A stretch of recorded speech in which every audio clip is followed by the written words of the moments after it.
Conseil Lillois de la Jeunesse existe depuis 10 ans. C'est une instance de démocratie participative qui dépend de la mairie de Lille, mais qui est aussi indépendante. C'est-à-dire que c'est nous qui proposons les thèmes. C'est ouvert à tous les jeunes de 16 à 25 ans et ce sont les jeunes qui décident justement les thématiques qu'ils vont pouvoir aborder. Moi ça a été très simple, j'ai envoyé un mail au CLJ et en fait du coup ils m'ont proposé un rendez-vous pour discuter un petit peu. Je voulais déjà qu'ils me présentent un petit peu le fonctionnement, leurs objectifs, tout ça. Et puis après si tu es simplement intéressé, tu leur dis et c'est tout. En fait, en début d'année, on se rejoint lors d'une assemblée générale, qui est la première assemblée générale, et à partir de là, on se met par petits groupes pour faire des brainstorming, et chacun y va de ses idées et de ses projets. À partir de là, on vote au sein d'une même table, puis on fait un vote global, et il en ressort 4 groupes. Cette année, il y a donc le groupe discrimination dont je fais partie, il y a aussi un groupe sur l'écologie, un groupe sur la solidarité, et un groupe sur la culture. Le CLJ a été missionné par le projet Loud, qui est un projet européen, pour créer une campagne de communication contre les discriminations. Donc on a décidé de se réunir autour de ce projet et d'en faire quelque chose d'un peu plus centré sur l'égalité des chances. Et donc du coup, nous, notre but, c'est de mettre en lumière des associations et des bénévoles qui œuvrent pour l'égalité des chances sur le territoire lillois.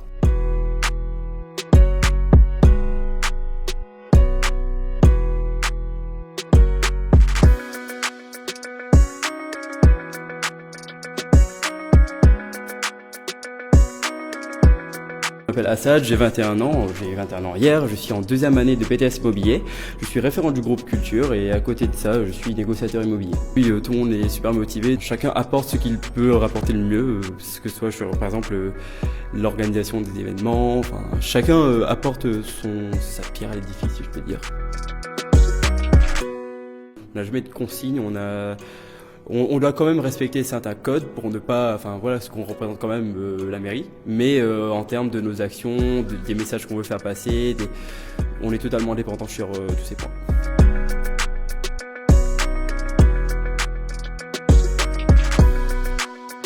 On peut monter des activités, on avait fait un atelier dans un bar autour de tout ce qui était zéro déchet, on peut organiser des conférences, des happenings dans la rue aussi, aller à la rencontre des gens, rencontrer des associations. Chaque année on organise du coup un bilan avec les élus dans le fonctionnement pour essayer de faire part de ce qu'on a pu rencontrer comme difficulté ou comme proposition qu'on a pu faire remonter tout au long de l'année. En tant que membre du Conseil Lillois de la Jeunesse, on est vraiment une instance de participation et d'engagement jeune, donc on est souvent sollicité par d'autres associations, d'autres collectifs.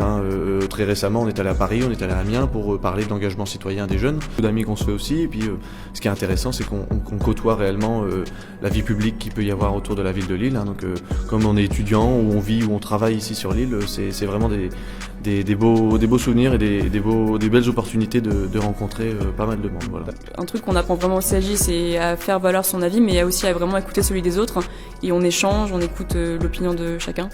Donc, on garde toujours aussi un peu de convivialité, on reste jeune aussi, donc on s'amuse bien. La vie, c'est de la gestion de projet, c'est surtout apprendre à travailler en groupe. Et moi je sais que je me rends compte vraiment dans la vie de tous les jours ou même dans mes études, il y a plein de choses que j'arrive à faire plus facilement parce que au CLJ c'est ce qu'on fait tous les jours.